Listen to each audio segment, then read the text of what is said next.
కానీ నన్ను ఇబ్బంది పెట్టేటప్పుడు వారు ఒక 10-15 మంది అవుతే, నా మీద ట్రస్ట్‌తో మీరు గెట్ టుగెదర్‌కి వచ్చినప్పుడు మీ మనిషిని ఎవరో పంపించారన్నారు.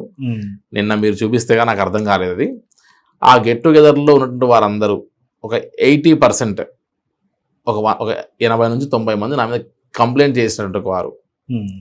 చెక్ బౌన్స్‌లు వేసిన వాళ్ళు, ప్లస్ నా మీద పోలీస్ స్టేషన్ మెట్లెక్కిన వారు, ధర్నాకి వేరే వాళ్ళు ప్రేరేపిస్తే వారి స్వార్థం కోసం వీళ్ళని వాడుకుంటే బలైన వాళ్ళు. సో ఇటువంటి వాళ్ళని మీరు కేసులో ఇన్వాల్వ్ అయ్యారు కదా, మరి నాకేంటి సంబంధం అని వదిలేస్తే ఒక 2-3 కోట్ల రూపాయలు డబ్బుని సేవ్ చేసుకోవచ్చు రాజేష్ గారు. ఎప్పుడో 5 ఏళ్లకు 10 ఏళ్లకు వచ్చేటువంటి కేసులు కదా, ఇదేంటి నాకు అవసరం అనుకుంటే ఈజీగా ఒక 2-3 కోట్లు ఈజీగా మిగులుతాయి.